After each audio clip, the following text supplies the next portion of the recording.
Most egy olyan képviselőt szólítok a színpadra, akivel szemben még az ellenfeleink keze is megremeg.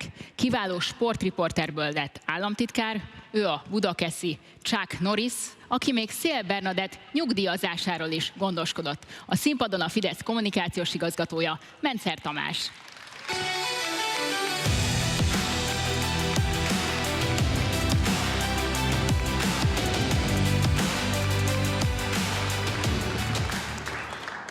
Sok mindenre számítottam, Chuck Norris nem volt köztük.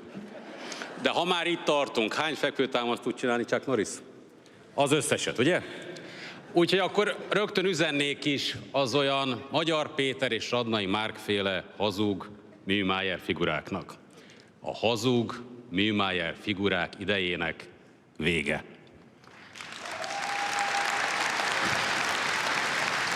Tisztelt Kongresszus, az athéni olimpia döntőjében, vízilabda döntőjében a harmadik negyed után Kásás Tamás komótosan úszott ki Kemény Déneshez.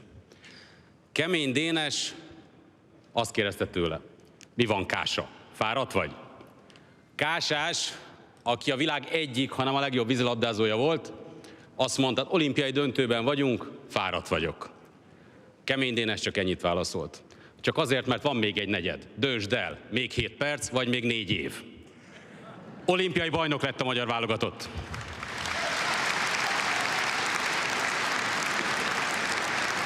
Csak azért hoztam ezt ide, kedves barátaim, mert mi is hasonló helyzetben vagyunk, jön a hajrá, és tudom, hogy ti is pontosan úgy vagytok vele, mint én, hogyha kell a következő 3 hónapban, inkább elvégzem naponta 10 ember munkáját, mint hogy utána 4 évig nézzem, hogy egy hazug ember tönkreteszi a hazánkat.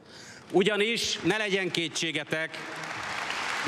kétségetek, minden szó szerint igaz, amit mondunk róla, minden aljasságot végrehajtana és elvégezne, amit Brüsszelből parancsolnak és amit Weber parancsol, támogatná a háborút, támogatná Ukrajna uniós tagságát és elvenné a magyarok pénzét, lásd Tiszás megszorító csomag, odaadná Ukrajnának és odaadná a multiknak és a bankoknak is. De a vízilabdás hasonlat, amit az elején hoztam, egy kicsit sántít, ugyanis a magyar válogatott a záró negyedik negyed előtt az athéni döntőben 2 gólos hátrányban volt a szerbekkel szemben, mi azonban nem vagyunk hátrányban. Sőt, mi előnyben vagyunk, és mi vagyunk az esélyesek. És annak, hogy mi vagyunk az esélyesek, legalább 3 oka van. Az első az az, hogy kizárólag egy Fidesz kormány tudja Magyarországot megvédeni a háborútól és minden más veszélytől. A második az, hogy kizárólag a Fidesz képviselői képesek valóban tenni, nem csak a Facebookon röhögni, meg posztolgatni, hanem valóban tenni a választókörzetekben élőkért. És a harmadik ok egészen rövid. Úgy hívják Orbán Viktor. Tisztelt Kongresszus, az ellenfél ukránpárti és Brüsszel által irányított, mint azt Kocsis kolléga részletesen citálta. Én csak egyet szeretnék idehozni. Mi a legdurvább és legbeszédesebb példa? Sose felejtse el senki. Az Európai Parlamentben Weber parancsára felhúzták az ukrán pólót, az ukrán mezt. Tudod, mikor húzok ukrán mezt? Soha. Tudod miért? Mert mi csak a piros, fehér, zöldet húzzuk fel, mert velük szemben nekünk Magyarország az első. És végezetül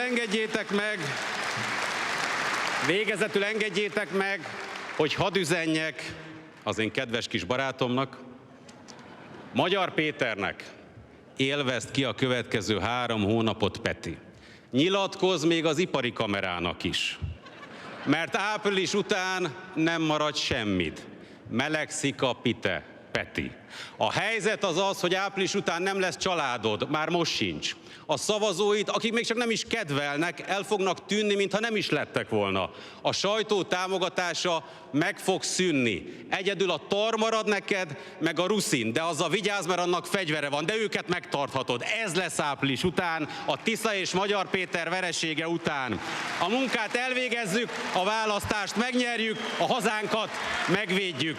Csak a Fidesz. Köszönöm, hogy meghallgattatok.